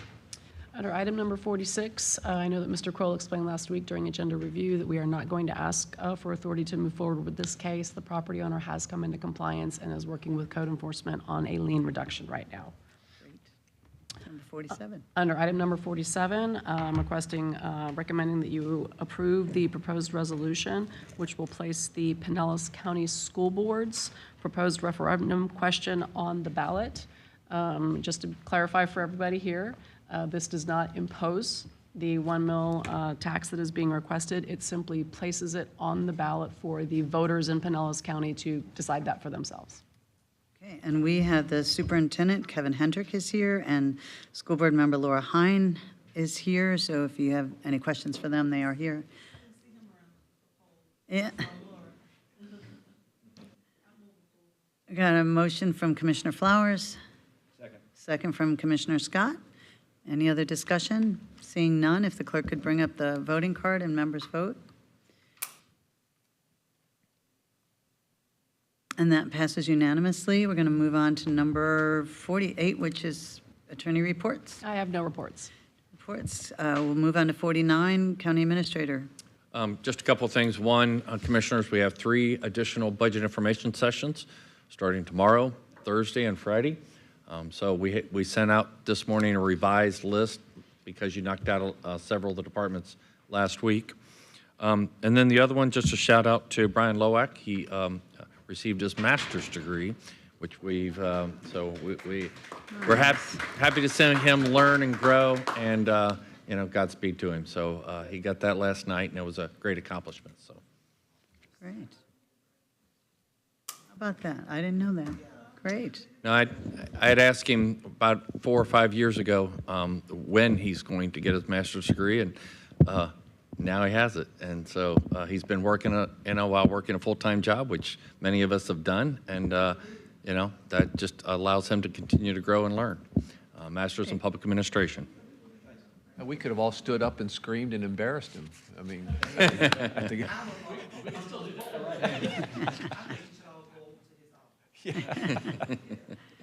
Okay, we're going to move on to number 50, which is appointments and reappointments to the Emergency Medical Advisory Board. We're just looking to approve the recommended folks, right? Reappointments? Correct. Yes. Wishes of the board? We've got a motion from Commissioner Flowers. Second from Commissioner Scott. No other discussion. If we could bring up the voting card. Commissioners vote, and that passes unanimously. And we're going to go on to number 52. 51. Or 51, I'm sorry. It was moving quick for a change today. More appointments, reappointments to the Emergency Medical Service Control Board. Move approval. Got a motion from Commissioner Scott, second from Commissioner Eggers. If the clerk could bring up the voting card, members vote. And that passes unanimously. Then we're going to go on to new business 52, and I am going to start with, my right, with Commissioner Flowers. Thank you, Madam Chair. Just wanted to share, yesterday I attended the Tampa Bay Regional Planning Council meeting. It gave us an opportunity to provide the end-year finance report as well as the proposed budget for next year, which was approved unanimously by our members, so I was grateful for that, being the Treasury Secretary. Port Richey joined as a member of the Tampa Bay Regional Planning Council, so we're excited about that. A part of our budget provides for no requests for an increase in dues for our member governments and organizations, so everybody's at the same level when it comes to our membership dues. Julie's going to speak. I asked her to share just a little bit about it, but we had an emergency executive committee meeting with the Florida Association of Counties regarding PACE and the appeal that PACE went through and won, and we are now joining with Leon County and several other counties, as well as other tax collector offices and other associations regarding PACE and the decision to, and I'm paraphrasing, really give them the same power and authority that a government would have, basically saying that they can come into our community and do whatever they want, and they would not have to abide by what we have already put in place, which is they were able to do commercial but not residential here. So I know they've been in touch with Jewel, and I asked Jewel also to share just a little piece of that, but wanted to share with you all that Florida Association of Counties is also joining into that. Yeah, and in discussion with Commissioner Flowers prior to the meeting today, I advised her that Florida Association of County Attorneys has gotten together their executive group and decided to join in that lawsuit as an amicus. So they'll be filing a brief that is basically taking the position of the counties, obviously, in this scenario. And of course, Pinellas County remains involved in this action as well. Commissioner Latvala and I will be on a Zoom call regarding the consortium to either validate or not validate a final part of a contract. We did not have all the final language in it and did not think it was appropriate to vote on that at our last meeting that we had. So we have a call where we can kind of go through that and determine whether or not we will approve that last final document. Commissioner Latvala may speak on it, but we did have some folks, I'll let you give the names. We had some folks from Tallahassee, Career Source of Florida, attend our last consortium meeting that was held last week at the Epicenter. So we were able to take care of quite a bit of the business. There will in fact be 2 interim executive directors, if you will. So Steve Meyer will serve as the interim executive director. He, of course, was the director here for Pinellas. And I'm sorry, Patty, what's her name? Sheila, I'm way off. Sheila from Hillsborough County will serve as the interim. And one of the things that I was focusing on was just making sure all contracts were wrapped up, whatever leasing agreements and all of that was signed and approved, and all of the bills were paid for before we started this new process. The new local workforce board had their meeting, their first big meeting. Commissioner Latvala, of course, represents us on that, so he may give some additional reports in that regard. And that is it. That's all I have. Commissioner Justice. Thank you, Madam Chair. Just a few things. Last week at the Area Agency on Aging annual luncheon, Norm Bungard, who many of us know is a stalwart volunteer, was awarded the Sally Parks Award for service to the community. And Congressman Bilirakis was there as well as a representative from Amazon, talk about the RING program that I mentioned in a previous meeting about how our local agency kind of set the stage for a national expansion of Amazon's donation of RING cameras to seniors all over the country. So great afternoon there. At our Tampa Bay Estuary Program meeting, the stewards of our urban lakes, who do an incredible job of cleaning up some of those urban ponds that we don't think about, Crescent Lake, Eagle Lake, Jungle Lake out in West St. Pete, received the Golden Mangrove Award, stewards of our urban lakes.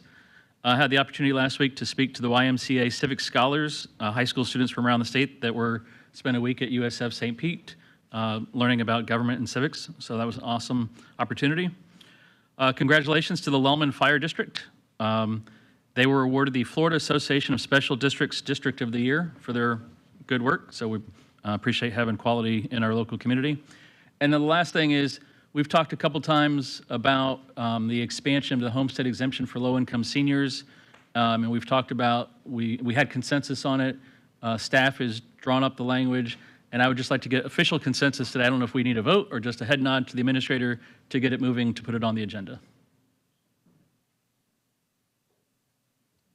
Are we looking for head nods? Do we need a vote? Okay, so if everyone just tells Barry a thumbs up to bring it back to on the agenda at the opportunity. It appears, Commissioner Flowers, are you in support of that? Okay, then we have consensus. And that was all I had. Thank you. Thank you very much. Thank you for that. And congratulations again to Lellman. I think that's great news. Commissioner Scott. Thank you, Madam Chair. A few weeks back, I had the opportunity to attend the annual Whitney M. Young event at the Pinellas Urban League, along with Commissioner Flowers and Commissioner Justice and Barry, so I appreciate. Yeah, we did sweat it out, but it was a very, very, very nice event. I was very impressed with their mission, and it was just a very, very nice, feel-good event, and the mission that they're trying to accomplish is certainly a worthy one. Had an opportunity to tour the new Spear YMCA. If you haven't had a chance to do that, I encourage you to. It is an exceptional facility. Attended the Wounded Warrior Ability Gala at the Sheridan, was it last Saturday, the Saturday before that, with Commissioner Justice was there as well. Very well attended, exceptional event. Had the opportunity to tour Power Design, which is also a very interesting and good company here to have as a key employer. And so they were the largest employer in St. Petersburg. I actually thought Jabil was, but they said they were actually the largest employer in St. Pete, which was surprising, but also impressive. Visited with the Florida Main Street state coordinators last week, and I believe Commissioner Eggers had an opportunity to do that as well, about the Palm Harbor Main Street, and that that application process it's moving forward. It needs some direction and a little leadership, which I know staff is working on, sort of how we build an organization around that. So more to come on that, but still very encouraged, and I think that's going to be ultimately good for Palm Harbor.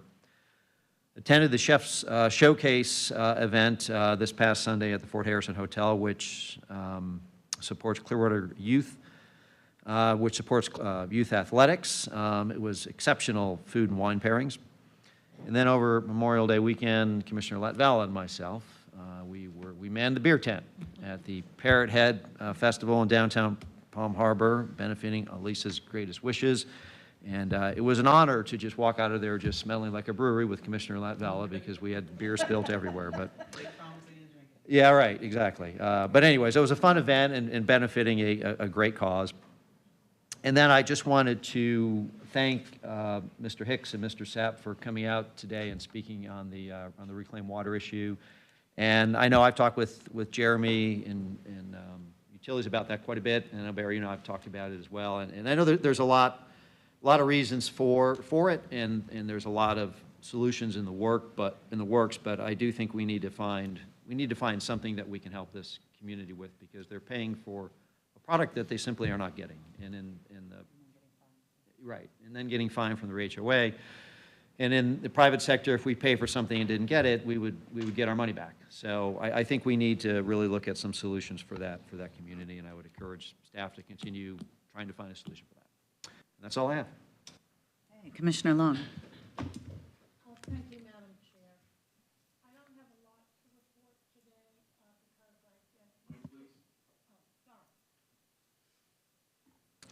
I don't have a lot to report today. Mostly I've been very busy assessing the needs of my own personal office, because you all know that Tony Stillo resigned because he had taken a new position, and of all places, Pasco County. And yesterday was his first day, and I'm very happy to report that he is extraordinarily happy. The day went really, really well, and he's looking forward to seeing some of us at FAC in another week or two. He'll be there for one day. I believe it's the 27th. So I hope you all join me in wishing him well. As for a replacement for Tony, it didn't seem fair to me to go out and hire a brand-new individual who would only be in my office for 5 months. And the solution that I thought had made the most sense did not work out for a variety of reasons. And so I have worked with Barry and county admin, and will handle a lot of the issues in my office myself, and with assistance from county administration. So that's how we're going to move forward there. Any questions? I'm happy to answer. Thank you. Commissioner Eggers. Thank you, Madam Chair. Just a few things real quickly. I also appreciated the folks coming and talking about reclaim. I think that was really good. There was a couple of ideas that they floated. I thought we need to take a look at it, especially when we talk about switching from reclaim to potable so folks can save their lawns. Then when they go back, there's a fee charge, a significant fee charge, and I think we need to take a look at that under certain circumstances. But I'd like to just look into that. Main Streets program, the effort is going forward. I think the Main Streets program has some legs to it, and I'm glad to hear that. I'm glad that we're going to be having a greater community conversation about it.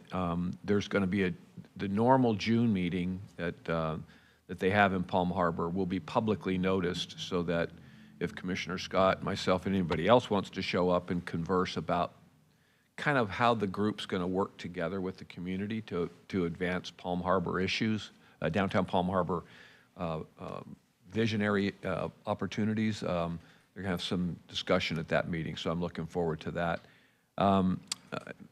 As you may or may not know, I had a couple of deaths in the family, and I was traveling quite a bit, especially over Memorial Day weekend, so I did not commit to any Memorial Day services. I got back late Sunday night and decided to go to the Whispering Hills African American Memorial Day Cemetery ceremony, Memorial Day ceremony. There was probably about 40 people there. It was really good. It was really hot. And we kind of had some just general discussion and then walked to a couple sites that we knew were folks that happened to have been veterans. And so it was emotional. It was good, simple, and I'm sure that event will continue to grow as they discover more of the burial sites and who actually might be there. So some really good things happening at Whispering Hills. And then real quickly, I just want to say that the Charter Review Commission, which started back in August of last year, has concluded. Last night we finished and made the final motion to move forward with 7 items. We'll come here for ministerial approval and then be on the ballot in November. Thank you for allowing me to serve for you all on that committee. So just briefly, there was a 23-24 Charter Review Commission report that was put together. It'll be finalized, distributed. You all get copies, obviously. We'll put something online for that. Make sure that everybody that would be interested in getting that gets a copy of that report. It talks about things that we considered, we talked about, we didn't consider moving forward with it. We talked about the 7 items that we did decide to move forward on, and then some suggested spots that the next commission in 6 to 8 years will want to consider maybe at that point. But real quickly, the 7 will be a term limit provision for 12 years with a 4-year cooling off period. The second will be a petition drive for citizen-led efforts will be dates certain, September to April, 8 months. That's already in the charter, the 8-month period, but this will be a date certain, September to April before the November election. And the third one would be a petition drive lowering citizens' signature requirements from 8% to 5%. The fourth one would be the county attorney hiring and firing thresholds added to the charter. There wasn't really anything specific to that. So now it will be 8 will be required for 8 of the 12 members. If people don't know, 7 of the commissioners and 5 constitutional officers make up the 12-person committee, and 8 will be required to hire, 8 will be required to terminate in 1 meeting, or 7 in 2 meetings. So that will be coming forward for the residents to consider. The BOC, county petition, county and in the state, BOC and petition process will only, the BOC process, if we do anything, or petition, or citizen petition-led process, will only be allowed on even-numbered years. There'll be no special elections. It'll only happen at general elections. And then the publication requirements will now mirror the state process and timeframes, and then a few county cleanup items. So 7 things that'll be coming forward to us for ministerial approval, and 7 will go on the November ballot. So there'll be a report coming out in short order. And again, thank you for the opportunity to serve. And Commissioner Lettville. Thank you, Madam Chair. I attended Career Source Hillsborough Pinellas meeting where Barclay Harless was named as the interim chair. So congratulations to him. We recommended to the consortium the co-CEOs where the consortium approved that recommendation. And we also talked about doing the search for a permanent CEO. The last search, as you know, was completely botched by the search firm and others that I won't discuss here because I'll get a headache. At the consortium, we had a good meeting. I'm looking forward to Commissioner Flowers becoming our chair of that shortly.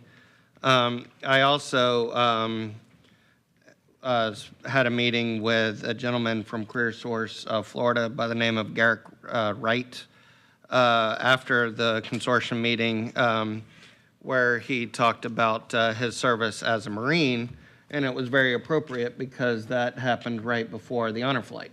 And so we we talked about that, and I invited him to attend the honor flight with me, which he gladly did. So he joined Commissioner Eggers and myself in welcoming back a plane full of veterans last week who went to Washington, D.C. as part of that great organization and honor flight. And I believe there was a gentleman who was 101, as well as another gentleman who was 100, who both were World War II veterans, and then also many veterans from Vietnam and the Korea War. Oh, yes, and it also was the 50th honor flight. And I learned, and I did not know this, I learned that the first 2 honor flights were at Tampa International Airport. And then the last 48, of course, have been from St. Pete, Clearwater. So if y'all have never attended one of those, I encourage you to do so. I also toured the Wendover Art Group, which is a business in Largo that does some fascinating stuff, and they have over 300 employees. I participated in the Hurricane Preparedness Press Conference that Senator Scott had in Pinellas a couple weeks ago with Chair Peters and Representative Luna and Representative Laurel Lee from Hillsborough County. I attended the Largo Memorial Day ceremony as well as the Clearwater Honor Fest, both amazing events. And the Heritage Oaks groundbreaking was recently had their groundbreaking. I attended that with our chair as well. And Commissioner Scott mentioned the Parrot Head event that we participated in, and I learned that and I never knew this, but I do not know how to pour beer accurately. So I was more of the server, not the pourer. But that is, yeah, it was way too much foam. And one of the taps was broken, and I just wanted to give a special shout out to Commissioner Scott, who did a great job on the Modelo tap that was broken. Yeah, and he handled that like a champ. And I also wanted to give a special shout out to Jeff Nelson and the foundation that he has for his sister, Elisa Nelson, who was, as y'all know, unfortunately murdered over 40 years ago in Palm Harbor. They started the foundation in Eliza's honor more than 10 years ago, and I believe in 2013. And in the last 10 or 11 years, they have raised over $2 million for various children's charities in Pinellas County. And because in Eliza's short life, she was very giving. And at the Parrot Head, Jeff talked about how she used to give her allowance to the Jerry Lewis telethon and other charities and kids that were handicapped and special needs and other things growing up, and they do this in honor of her. And so it was a great thing to participate in, and hopefully in the next year I can learn how to accurately pour beer so I can be of better service. But also, speaking of Brian Loack receiving his master's degree, I wanted to give a special shout out to somebody among us who's going to be a doctor in the next few months. And because I believe, and I think it's like a dissertation that you said you finished, or yeah. Yeah. So congratulations.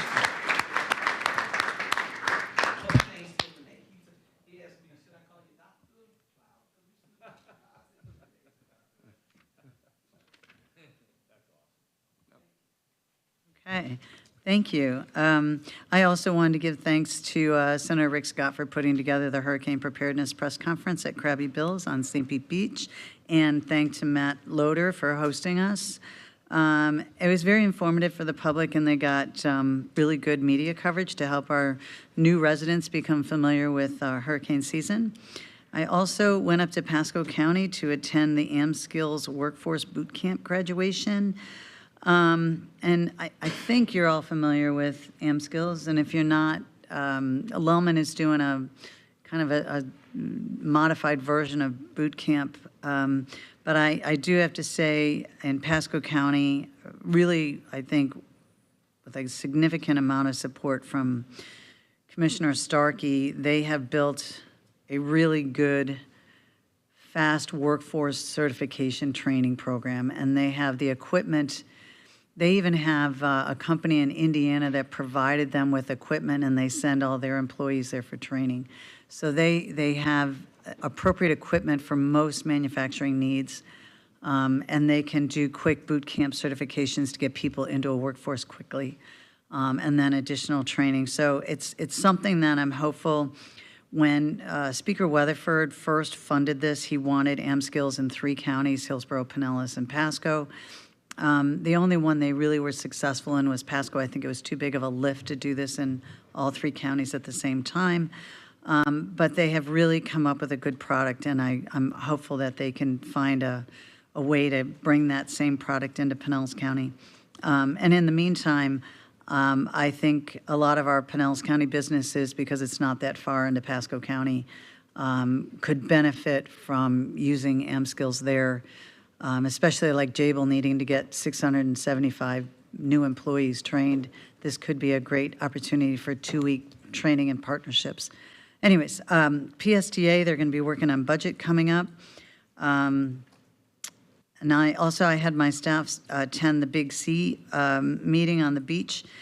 And they had a bunch of updates on upcoming events, but they also had a couple community members there demonstrating how to properly seal your house so floodwaters don't come in, which was very informative and interesting. Also, we met with the new CEO, Margaret Murray of Creative Pinellas, and she's going to be doing some awesome work and partnerships. They're waiting on their strategic plan to come back. I think they'll have some good planning coming up once they have that. I think it'll give them some good direction. I've given 5 girls' state interviews in the last month. I really love doing that. The girls are really excited about going up to Tallahassee and learning about the process, and so I look forward to it. I think I have a couple more coming up. I'll be speaking this afternoon at the Tampa Bay Beaches Chamber Tourism Allies meeting this afternoon. If Brian is there, I'll give him a big shout out from all of us, because that will be held at Visit St. Pete Clearwater. At their offices. And this Thursday evening, I'll be participating in a men's mental health awareness panel hosted by Tampa Bay Thrives. And the purpose of this really is to raise awareness on the issue, because often men don't seek treatment and kind of put their needs off more than maybe women do. And so I'm looking forward to that event and maybe more conversations about men seeking mental health services. And also, I want to thank all the agencies and departments and staff who've been presenting budgets. It's been very informative,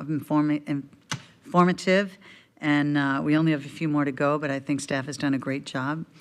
I also want to thank everyone on the Charter Review Committee and Brian Onks Jr., because he chaired it, I believe, correct, right? And I'm certain he did an outstanding job, as he usually does. But that was a long commitment for everybody, and I appreciate their willingness to do that. And as always, I want to thank our deputies, Deputy Butterfield and Deputy Stopper, for always being here to take care of our needs and our needs of our citizens. And with that, if there's nothing else, then I would have this meeting adjourned. Thank you very much.